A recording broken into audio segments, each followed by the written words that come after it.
You ever just sit back and think to yourself, yeah, it's not fun. In recent weeks, I've been thinking about music. I know, shocking. AI has me thinking about the future of music, but not in the way you might first expect. A lot of it is because of AI, but it's also because of larger social and economic things, and also just life in general. What I'm saying is, this is going to be a fun mess. So why do I hate thinking today? First, yes, it's AI, and we'll get into that momentarily, but it's more than that. Everywhere in the music news right now is this feeling that the way things are is currently broken and needs to be fixed. Labels are pushing for streaming subscription price increases or new contracts for streaming royalties. Live music issues continue to rear their head. This image represents something that I don't fully understand, but suddenly I don't have to? What the is this world? What have they done to us? What did they do to us? A lot of things just seem up in the air. All right, let's talk about it. Earlier this year, an anonymous producer named Ghostwriter released a song called Heart on My Sleeve. It features both Drake and The Weeknd's voices. AI-generated amalgamations of their voices singing this song. Heart on My Sleeve quickly blew up across social media, but was taken down soon after Ghostwriter learned what a lawyer does. Artificial intelligence is a big topic these days, whether it's ChatGPT for text, or Photoshop letting you use prompts to alter visuals, or see outside the bounds of an image. Think of the album covers that could be expanded. Childish Gambino's 3:15:20, Arctic Monkeys' Suck It and See, This Is Spinal Tap. It's the latest technological shift that opens up new possibilities at the potential cost of eliminating some jobs and sacrificing more of ourselves to the biddly-dink hellfronk that is tech. Musicians find themselves similarly split. A fan sent Nick Cave lyrics to a Nick Cave-inspired song written by ChatGPT, and his response was, "I am inside your walls." Drake spoke out about AI music using his voice. He's not a fan. On the other side, Holly Herndon has been doing AI-influenced work for years now, and she's become a respected pioneer in the space. Check out her song Frontier, it's great. Grimes is all in on AI, going so far as to announce a service that gives creators access to an AI-generated version of her voice. Then I also feel like someone like Prince would probably be kind of down. I'm sorry, I have to speak on that for a sec. First, if there's one thing Prince hated, it was unapproved usage of his voice and music on the internet. Second, according to reports, that man recorded enough music to have albums released consistently for the next 100 years. He does not need help from AI. And to be fair, a lot of music in Prince's vault is unfinished. It's not like there's just 100 years worth of finished albums in there. My point is he made a lot of music. Now, longtime snare micers might remember that I talked about AI in music way back in 2019. If you watched that video, thank you for being a part of the journey for so long. If you haven't watched it, I wouldn't recommend it. I didn't know how to make videos back then, as opposed to today, when I barely know how. My ending statement in that video was that AI wasn't going to be a huge threat to music, and that human musicians would instead use AI as a tool to make their art. I still stand by that statement somewhat, but I will admit the AI of 2019 is not the same as the AI of 2023. The AI I looked at then generated inoffensive background music to match a theme or mood. The AI of today lets you generate entirely new episodes of SpongeBob. What do you think, Patrick? Should we try weed? A few moments later. I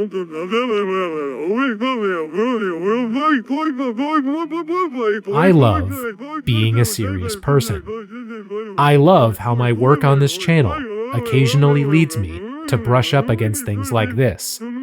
I don't want to end it all. Point is, the game has changed a lot since, and it's only gonna keep changing. Heart on My Sleeve then may be looked back upon as the moment for AI in the music industry. But that doesn't mean labels have shunned AI entirely. Universal signed a deal recently with AI company Endel to help their musicians create soundscapes for listener wellness. Personally, I don't think that's bad. It's a tool, right? James Blake used it last year for an ambient album, and I think that's okay.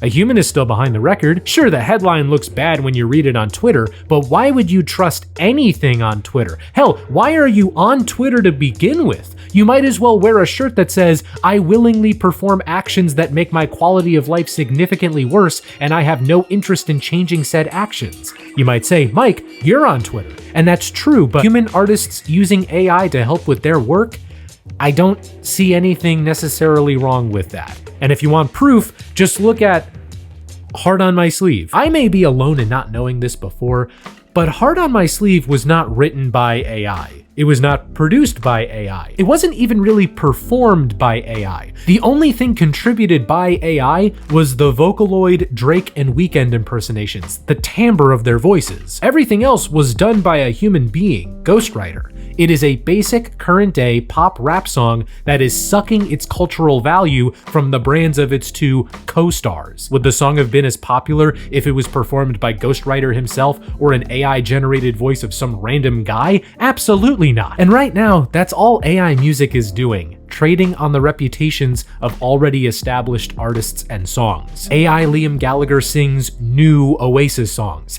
AI Tupac and Biggie perform Watch the Throne. AI Frank Sinatra sings Five Nights at Freddy's songs. The AI music that's getting popular right now boils down to look at this artist you already know, sing this song you already know. Because here's the thing, AI is actually kinda bad at making pop music. Have you ever tried asking ChatGPT to write a song? First off, it can't write music. Second, it's garbage at writing lyrics. For every prompt you give it, you'll receive this basic AABB rhyme structure for everything. It's so dumb. Get out of here. I'm not going to pitch you on AI being some harbinger of musical doom, because as of right now, I don't think it is in and of itself. What I will pitch you on might be a bit scarier. Let's briefly pause the talk about AI specifically and move into three other factors that surround AI. First, streaming. Everything about AI so far has been from the perspective of an artist or listener, but we have not yet considered the view of the humble music tech company. That's where a lot more concern comes in because those companies seem pretty into it. Or rather, I should say, Spotify seems really into it. CEO Daniel Ek has spoken enthusiastically about AI. They have that AI DJ feature thing that I forgot existed, and they just had to delete 14.4 million tracks by an AI music company called Boomy due to stream manipulation. Spotify doesn't make a profit. It never has. No streaming service makes money, but the ones owned by major companies can afford to not make money because the rest of the company makes obscene money. Spotify does not have that luxury. They are the poster child of streaming, but their place in the halls of music distribution history has come with a hefty price tag, which is ironically a very low price tag. So let's put our collective heads together to help the massive music platform. How can Spotify make more money? One potential route is investing heavily in AI-generated music, whether it be traditional pop songs or sonic landscapes, and pushing that alongside the new Ed Sheeran. Because they have the rights to said AI music, all of the streaming revenue would go back to Spotify. This would be great for Spotify, but this is also the thing all of those label heads were speaking out about when it came to streaming royalties and new contracts. Here's a big prediction. If Spotify goes all in on AI music, then I think that would be the beginning of the end for them. In fact, they would go down the same path as ringtones. Ringtones were huge in the 2000s, even influencing how music was made. But once ringtone companies realized how expensive music licensing was, they attempted to create and push their own IP. Granted, we did get a once-in-a-generation talent from this, but we also got a ton of soon-forgotten characters. They sent my boy Wonky out to go die in the streets. The onslaught of late-stage ringtones led to their end and the death of most of those companies. Spotify doing the same thing but with AI could be their downfall. A surplus, a deluge even of could potentially dilute the value of recorded music more than it already has been. Which brings us to the second factor. There is so much music coming out today, and I mean today. The number of new songs hitting streaming services on a daily basis is 120,000. In fairness, that number covers everything from major pop stars releasing new records to loops of white noise. But still, there is, dare I say, too much coming out. I feel a little sacrilegious when I say this, but I'm starting to wonder if we're getting to a point where records are a truly disposable medium. Now, I know that's not a revolutionary take by any means, but these days I'm really feeling it. I'm shulking about, I'm being a cynic, but it's true. Fewer and fewer records make an impact on our current collective moment. Why is that? The music industry is great at selling a lot of things. There is one thing it cannot sell, however, and that is music. For the past 50 years, all developments in music listening have followed convenience. Don't like vinyls? Okay, have cassettes so you can listen on the go. Never mind, have CDs, which are still portable, but have better sound quality. Actually, just kidding. Now you can download albums and individual songs digitally. And you know what? Just because I like you, now you can have a vast amount of the history of recorded music available to stream for $10 a month. This, in tandem with social media and the proliferation of music-making tools, has done incredible things for the accessibility and spread of music. I think that is a net good, but I also believe all things have a mix of qualities that could be seen as good or bad. And if anyone can make and release music, well, they're gonna do it in droves. I think this is also why, once an artist reaches a certain point, once they become the absolute crop of the cream, they start doing other ventures and move away from music. Like, we talk about how artists like Rihanna, Ariana Grande, Frank Ocean haven't put out albums in a good while. Rihanna put out some songs for the new Black Panther movie, but she's been mostly busy with Fenty Beauty. Ariana's got a makeup line and also that new Wicked movie. And Frank is making books made out of tissue paper. But let's play devil's advocate here for a second. Why would they want to put out music at this stage in the game? Okay, cool, they make an album. That takes a couple months to a year plus. It comes out, all of us on the internet talk about it obsessively, using only the words goat, trash, or mid, and then after that week, we forget about it and move on to something else. Then, in order to actually make money, the artist goes on tour around the world for months on end. That in and of itself is a grueling endeavor for them and their team, and it possibly separates them from their family for a good while. They could do all of that, or they could pursue a new creative venture that maybe at this point in the game they like doing more than music. They get to hopefully have more control over their time and schedule, and if it's successful, then they make a lot more money. But I get it. It's frustrating when you don't get the thing you want from your favorite artist. Frank's recent Coachella set is proof. Whether you were there in person or saw clips online, it was definitely not what you expected or hoped for from Frank. God, that's so inconvenient, isn't it? I want new music from Frank Ocean. Why can't I just have it? Well, maybe you can. The third factor is us, as a music listening public. I think the biggest unspoken value prop of AI music, at least when it comes to its implementation in pop culture, is that we get to experience an artist's brand without having to put up with them.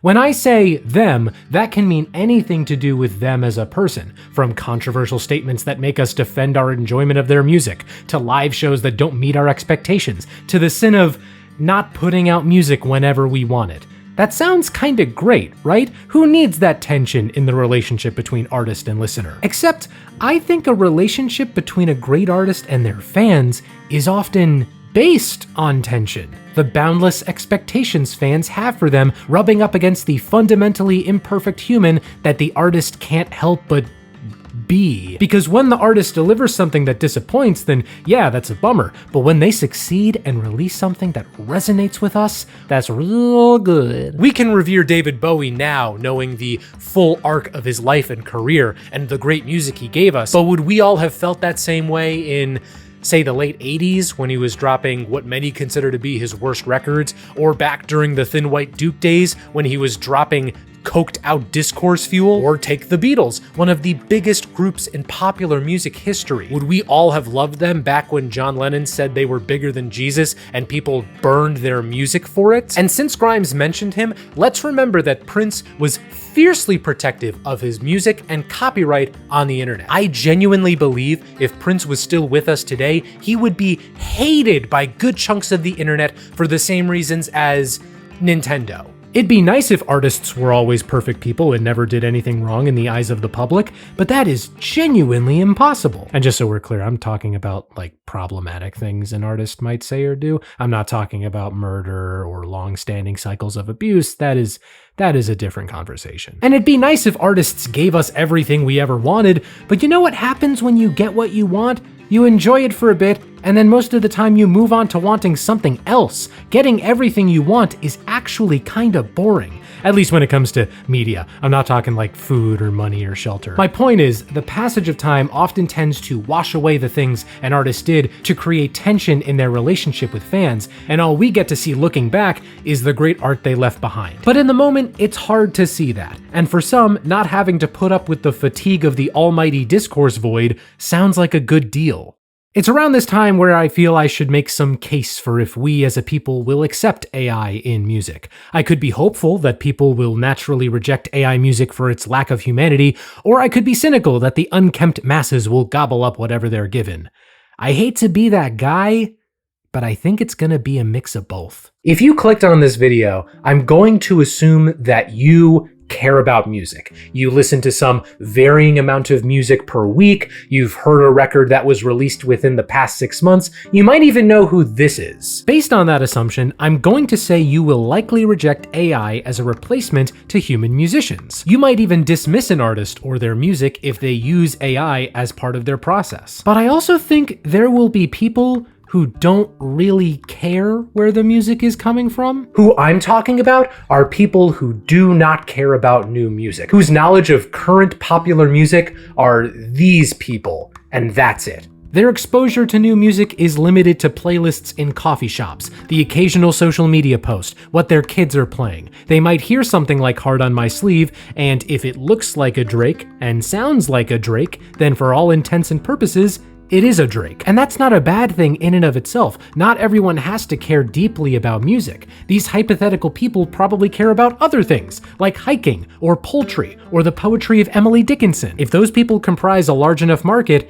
then there you go. AI music has a place alongside humans. But even then, AI generating inoffensive background wiggly air for your next trip to Chipotle isn't my biggest concern about AI. My concerns are not primarily with human musicians using AI. Based on the research that's been done, a lot of musicians are already using it in some capacity. My concerns are not with AI artists supplanting humans, because as of right now, it seems like AI is under way more scrutiny than humans. Last year, an AI rapper was signed to Capitol Records, but was promptly dropped after criticism over its use of racial slurs. Many anti-AI advocates considered this a win for music.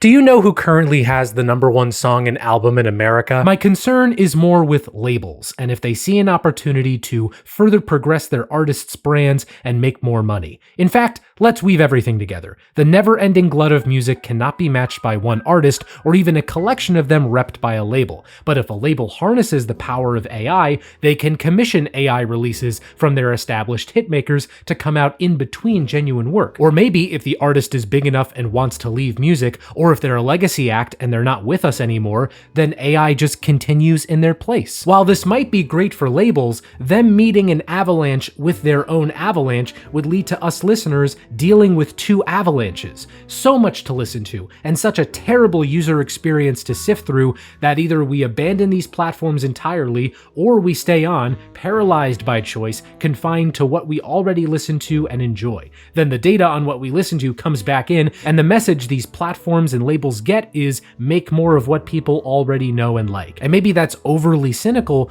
but isn't that what AI music is doing right now? The current music landscape tires me, and it seems like the future is only gonna get more tiring before it gets less tiring. I don't want to feel tired about music, about something that I love. Maybe that's just the next phase in my own personal relationship with music. I love it dearly still, but I can't engage with it for too long before I get tired or annoyed. Don't worry though, whenever I start feeling that way, that's when Mike the AI will step in. By utilizing the latest advancements in generative AI, Mike the AI is a revolutionary step forward in music discourse. Simply give it an artist, album, or song, and Mike will tell you it's a 10 out of 10. It does nothing else.